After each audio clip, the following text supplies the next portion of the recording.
Perawat membaca status medis dan hasil asesmen HDRS. Klien mengalami krisis harga diri akibat konflik rumah tangga dengan gejala emosional dominan seperti menyalahkan diri dan kehilangan semangat. Dengan Ibu Salma ya? Silahkan duduk Bu Salma. Ya.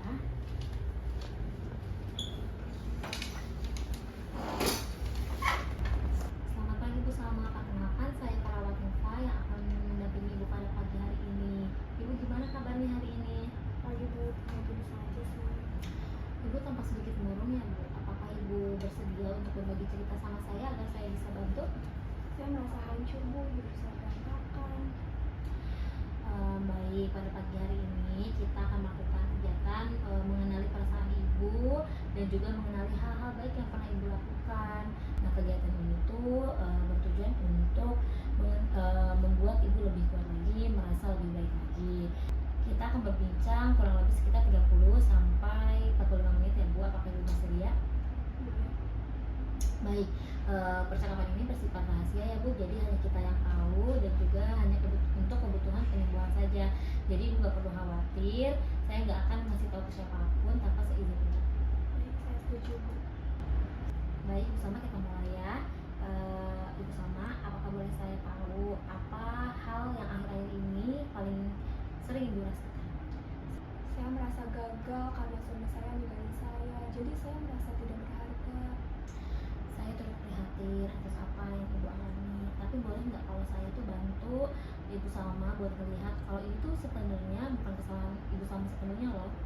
Saya tetap merasa bersalah. Mungkin saya bukan istri yang baik. Itu perasaan yang sangat valid ya Bu Salma. Tapi mari kita lihat nih hal-hal yang baik yang pernah Ibu lakukan saat berkeluarga. Misalnya selama berkeluarga nih Ibu, apa yang paling sering Ibu Salma lakukan atau kerjakan? Saya ngurus rumah, masak, antar jemput anak sekolah. Saya juga kerja buat bantu ekonomi di rumah.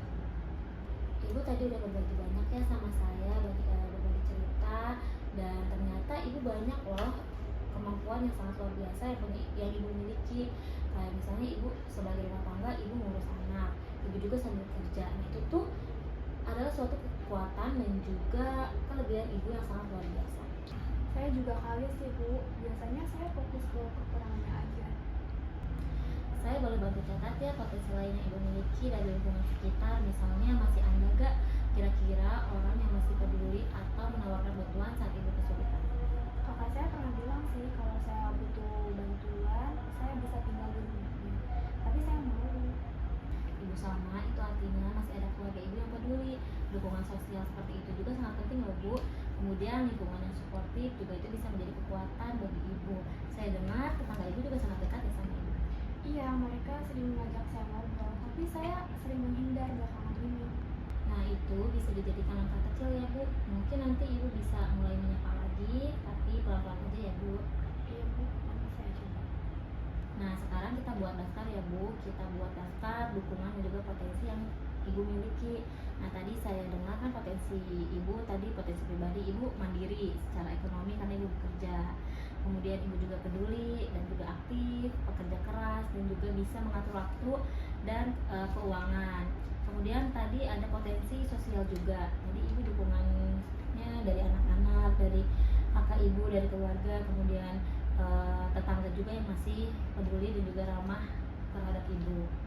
Dengan mengetahui ini, Ibu jadi sadar kalau Ibu tuh nggak sendirian loh, dan kita bisa gunakan potensi-potensi yang ada itu untuk hadapi keterbatasan bersama. Terima kasih Bu, saya menjadi lebih kuat jika dijabarkan seperti ini.